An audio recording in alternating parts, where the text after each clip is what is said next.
അതിപ്പോ എഴുതണം. അതിപ്പോ എഴുതണ്ട. നിങ്ങൾ കളിച്ചോണ്ട് നിൽക്കാതെ ആ ലോറിയുടെ അടുത്ത് എനിക്ക് വേഗം വേണം.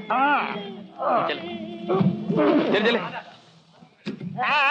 ഒന്ന് വേഗം ആവട്ടെ, ഒന്ന് വേഗം എടുത്ത് ലോറി വെക്കണേ. Check post. അപ്പൊ CIക്ക് എല്ലാ അവന്മാരോടും ഇതെന്നെ വീതിച്ചെടുത്തോളം പറ. പുതിയ ആളായതുകൊണ്ടാ. പിന്നെ ഒട്ടക്കാൻ വന്ന നമ്മളും മഹാ വെടക്കാന്ന് പറ. അയാളും വെടക്കാണെന്ന് അയാൾ പറയുന്നത്. തെക്കങ്ങാണ്ട് അയാളിനു മുമ്പ് ഇരുന്നേ അവിടെ ഉള്ള പാവങ്ങളെ പേടിപ്പിച്ചെന്റെ ഹുങ്ക. അതാ മന്ത്രി അവന്റെ കൂടെ ഉണ്ടായിരുന്ന ഹുങ്ക. വടക്ക് വന്ന് കളിച്ചാ അവന്റെ കൈയും കാലും തല്ലി ഓടിക്കുന്നു പറഞ്ഞാരെ അവന്റെ മറ്റവനോട്. അല്ലേ വേണ്ട, ഞാൻ വരാൻ കൂടെ ഇന്ന് ആ റൂട്ടിലേക്ക്. രൂപയ്ക്ക് വില അടിഞ്ഞെന്ന് വെച്ച് കൈക്കൂലി കൊടുക്കുന്നതിന് ലിമിറ്റ് ഇല്ലേ? ഹലോ, ഉമ്മ route here. Please hold on.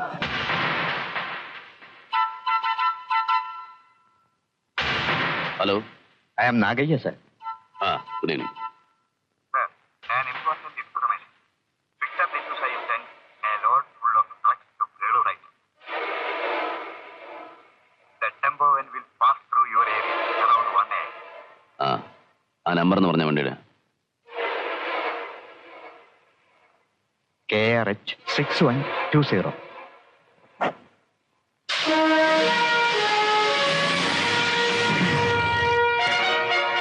Brown sugar അല്ലെങ്കിൽ അതുപോലെ മറ്റെന്തെങ്കിലും വിഷം. കുറഞ്ഞത് 50 ലക്ഷം രൂപയുടെ ചരക്കുണ്ടാവും. നന്നായി. ഒരു ഇലക്ഷന്റെ സ്മെല്ല് അടിച്ചു തുടങ്ങിയിട്ടുണ്ട്. കാശിനൊക്കെ ഒരാൾ ആവശ്യം വരുന്നുണ്ട്. പടച്ചോൻ തരുന്നാണെന്ന് വിചാരിക്കാം. ദൈവം മയക്കുമരുന്ന് കൊടുത്ത് ആരെയും സഹായിക്കാറില്ല. വ്യാജവാറ്റുകാരന്റെ കീർവാണം. എന്നാലും ഇത്രയേറെ അഴുക്കുചാലിലൂടെ വരുന്ന പണം നമുക്ക് വേണ്ട മറുപടി. വേണമായിരുന്നെങ്കിൽ ഡിസൂസയുമായിട്ട് ഇത്രയേറെ പ്രശ്നങ്ങൾ ഉണ്ടാകുമായിരുന്നോ? എന്തായാലും ഡിസൂസ നമ്മളെ തോപ്പിക്കാൻ പറ്റിയ ആളെ തന്നെയാ കൂട്ടുപിടിച്ചിരിക്കുന്നത്. കേളൂറൈറ്റർ. ചന്ദ്രദാസിനൊരു പ്രത്യുപകാരം. ചന്തക്കാട് വിഷുവിനെ പിടികിട്ടിയില്ലെങ്കിലും CMന്റെ മുമ്പിൽ നമ്മുടെ ചങ്ങാതിക്കുന്ന തല ഉയർത്തട്ടെ. പക്ഷേ റൈറ്ററുടെ വാരഫലം മോശം. ധനനഷ്ടം, മാനഹാനി, സ്വജനങ്ങൾ എതിരാകും.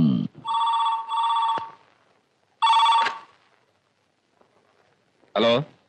Good morning sir. ഈ സമയത്ത് വിളിച്ച് ബുദ്ധിമുട്ടിപ്പിച്ചാൽ ക്ഷമിക്കണം. നിങ്ങളാരാ? അതിന് പ്രത്യേക പ്രസക്തിയില്ല. ഇൻഫർമേഷനാണ് പ്രധാനം. അല്ലെങ്കിൽ ഒരു പേരിരിക്കട്ടെ, mister X.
Thanks a lot. Hello, ഗസറ്റിൽ പബ്ലിഷ് ചെയ്യാതെ പേര് മാറ്റുന്നത് കുറ്റകരമാണ് കേട്ടോ മിസ്റ്റർ എക്സ്. കൊച്ചുവെളുപ്പാങ്കാലത്ത് ഗസറ്റൊക്കെ തപ്പിപ്പോകാൻ പറ്റുമോ സാറേ? ചന്തക്കാട് വിശ്വനിഗ്രഹമാണല്ലോ ചന്ദ്രദാസ് IPS അവതാര ലക്ഷ്യം തന്നെ. ആൽഫബറ്റ്സിലെ ഏതെങ്കിലും ഒന്നാണെങ്കിൽ കുറച്ചുകൂടെ ക്രെഡിബിലിറ്റി കൂടുമെന്ന് ഞാൻ വിചാരിച്ചു. പിടികിട്ടിയ ചരക്കിന്റെ സോഴ്സും ടാർഗറ്റും ഒക്കെ എനിക്കറിയാം. എന്തെങ്കിലും ഒരു ജോലി സാറിനും വേണ്ടേ? Use your skills. പിന്നെ പ്രസിന് പറ്റിയൊരു ഹെഡ്ലൈൻ ഞാൻ തരാം. നഗരത്തിൽ വൻപിച്ച മയക്കുമരുന്ന് വേട്ട, കമ്മീഷണർ ചന്ദ്രദാസിന്റെ തൊപ്പിയിലെ ആദ്യത്തെ പൊന്തൂവൽ. Good night. പത്രവ്യവസായത്തിന്റെ ചരിത്രത്തിൽ ആദ്യമായി ഒരു ചീഫ് എഡിറ്റർ തന്നെ വിൽപ്പന രംഗത്തേക്ക്. നഗരത്തിൽ വമ്പിച്ച മയക്കുമരുന്ന് വേട്ട, കമ്മീഷണർ ചന്ദ്രദാസിന്റെ തൊപ്പിയിൽ ആദ്യത്തെ പൊന്തൂവൽ.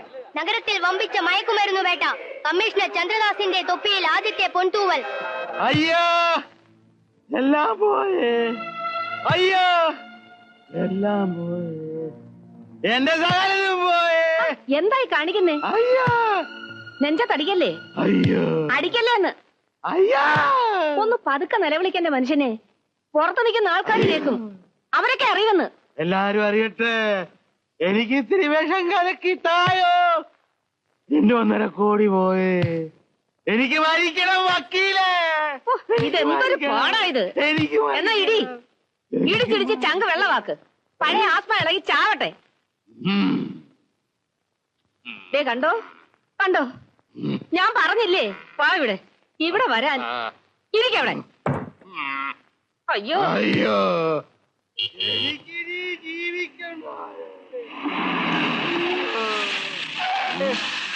അയ്യോ എന്റെ അമ്മോ, എനിക്കിനി ജീവിച്ചിരിക്കണ്ട. അച്ഛന്റെ നിലവിളിയിലേ കേൾക്കുന്നത്. ഇന്നെന്താണ് കാര്യം? ഞങ്ങൾക്കൊന്നും അറിയില്ല എന്റെ രാജമോനെ. ഒരു ഫോൺ കാൾ വന്നു, അപ്പൊ തുടങ്ങിയതാ. അയ്യോ എന്ത് വൃത്തിയുടെ അച്ഛൻ കാണിക്കുന്നേ? കാശ് പോയി അങ്ങോട്ട് പോട്ടെ, അത് വേറെ വരും. ഇനി നാട്ടുകാരുടെ മുമ്പിൽ കൂടെ നാറണോ? നാറിയടാ, നിന്റെ അച്ഛൻ നാറിയാടാ. 10-40 കൊല്ലം മുമ്പ് ചെർപ്പളശ്ശേരിയിലെ കാളക്കച്ചവടക്കാരൻ പൈലിയുടെ സൈക്കിള് പൊട്ടിച്ചോണ്ട് ഈ പട്ടണത്തിൽ വന്നവനാടാ ഞാൻ. ഈ കാണായ സ്വത്ത് നിന്നെ നിന്റെ പെങ്ങളെ ഒക്കെ ഉണ്ടാക്കി നാറിത്തരം കാണിച്ചിട്ടാ. തന്തക്കാരുള്ള ജാതകത്തിൽ പറഞ്ഞ ഇവന്റെ ജാതകം നോക്കി കണിയാൻ എന്താ വക്കീലാ പറഞ്ഞേ? എന്താ പറഞ്ഞേ? ഇവൻ തന്തയെ കൊണ്ട് പോകുന്നല്ലേ? കൊണ്ടുപോട്ടെ. അയ്യോ റൈറ്ററെ, എന്നെ കൊണ്ടുപോകാൻ എനിക്ക് ചൊറിഞ്ഞു വരുന്നുണ്ട് കേട്ടോ. വന്നതിന് ശേഷം അല്ലാതെ മക്കളെ കുറ്റം പറഞ്ഞോണ്ടിരുന്നാൽ എങ്ങനെ? അച്ഛന്റെ അതിസാമർഥ്യം ഇതിനൊക്കെ കാരണം. ഡിസൂസായിട്ട് ഇടപാട് തുടങ്ങിയപ്പം എന്നോട് പറയായിരുന്നില്ല. അതിന് നീ ആരാടാ? നിന്നെയൊക്കെ എന്തിനു കൊള്ളാം? ആ, അത് കാണിക്കാൻ അവസരം വരുമ്പോ കാണിക്കാം. അച്ഛൻ ബെണ്ടർ കുട്ടൻപിള്ളയുടെ അരിവെപ്പുകാരനായിട്ട് നിന്ന് അക്ഷരം പഠിക്കാതെ റൈറ്ററായി. അവസാനം അയാളെ മുദ്രപത്രം മോട്ടിച്ച് വിറ്റ് ചാരാ ഷാപ്പ് തുടങ്ങി. നിർത്തടാ, നീ ആ ഫോൺ എടുത്ത് സർക്കിൾ പത്മനാഭനെ ഒന്ന് വിളിച്ചേ. കുടുംബത്തുള്ള കമ്മീഷണർ പാര വെച്ചെടുത്താ പപനാഭൻ സർക്കിള്. പോലീസുകാരുടെ മകളെ കൊടുക്കരുത് അന്നേ ഞാൻ പറഞ്ഞതല്ലേ വക്കീലേ? ആ, നിങ്ങളാണ് ആ കള്ളക്കടത്തിന്റെ പിന്നിലെന്ന് ചന്ദ്രദാസ് അറിഞ്ഞിട്ടില്ലല്ലോ. ഇല്ല. ഇനി ചിലപ്പോ അറിയും. അറിയാൻ പാടില്ല. മുതല് പോയാ പിന്നെ ഉണ്ടാക്കാം. മാനം പോയാലോ? വിളിക്കടാ പത്മനാഭനെ.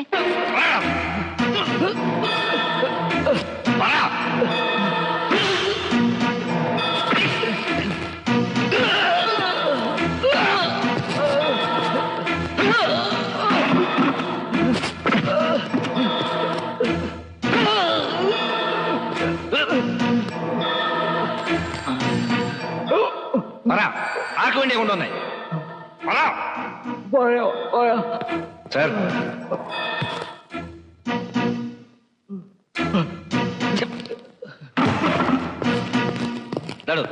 ഒരു ഫോണുണ്ട് വീട്ടിൽ നിന്ന്. അവളോട് ഞാൻ തിരക്കിലാണെന്ന് പറ. അമ്മയാണ് സാർ.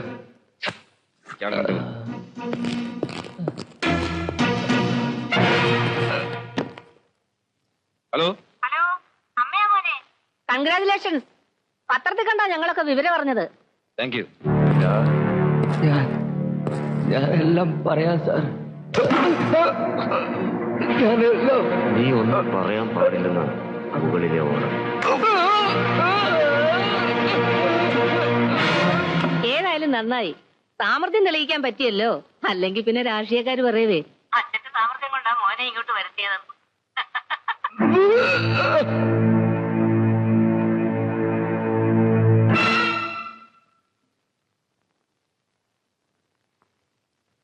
അമ്മേ ഞാനിപ്പം കുറച്ച് തിരക്കില്ല, പിന്നെ അങ്ങോട്ട് വിളിക്കാം.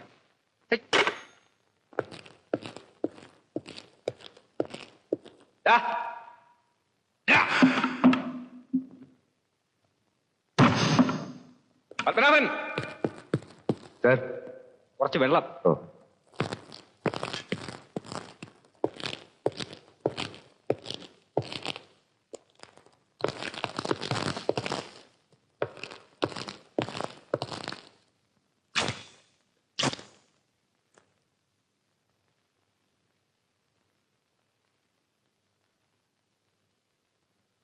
സാർ.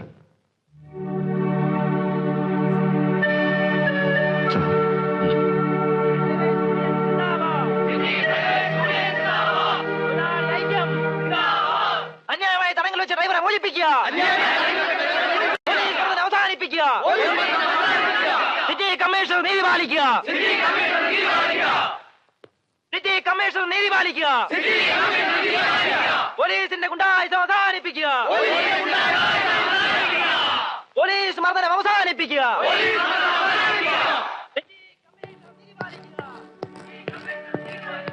അലമ്പായല്ലോ സാറേ, ഡ്രൈവേഴ്സ് യൂണിയനാണ്, ഇവനെ പുറത്തു വിടണമെന്ന്. ഉർവശി ശാപ ഉപകാരം എന്ന് പറഞ്ഞ പോലെ സാറിന്റെ അളിയന്റെ യൂണിയനാ. ആ കൊച്ചിനും വന്നിട്ടുണ്ട്. വേണ്ട, അവൻ അറിയണ്ട. പോലീസ് മർദ്ദനം അവസാനിപ്പിക്കുക. നിർത്ത്.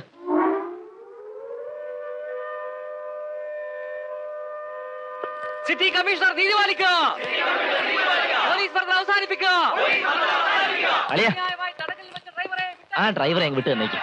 എന്റെ പ്രസ്റ്റീജ് പ്രശ്നമാണ്, നാട്ടിക്കരുത്. ഇത് പാർട്ടി ഓഫീസല്ല, പോലീസ് സ്റ്റേഷനാണ്. അളിയ, അളിയനും പെങ്ങളും ഒക്കെ വീട്ടില്. കസ്റ്റഡിയിലെടുത്ത പ്രതി എന്ത് ചെയ്യണമെന്ന് തീരുമാനിക്കുന്നത് ഡ്രൈവേഴ്സ് യൂണിയൻ അല്ല, അതിനൊക്കെ നിയമങ്ങളുണ്ട്.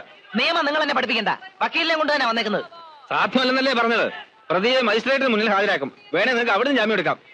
നിങ്ങളിപ്പോ പോണം. പോലീസ് ഗുണ്ടായുസം അവസാനിപ്പിക്കുക.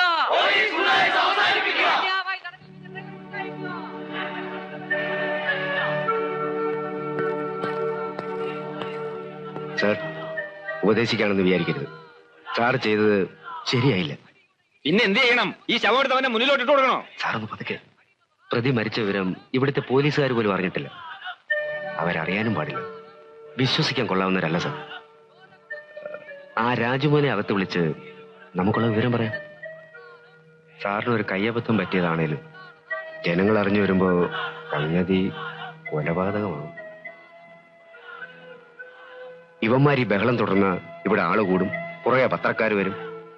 പിന്നെ കാര്യങ്ങളൊന്നും നമ്മുടെ കയ്യിൽ നിൽക്കുകയില്ല സാർ. അവനെ വിളിക്കും.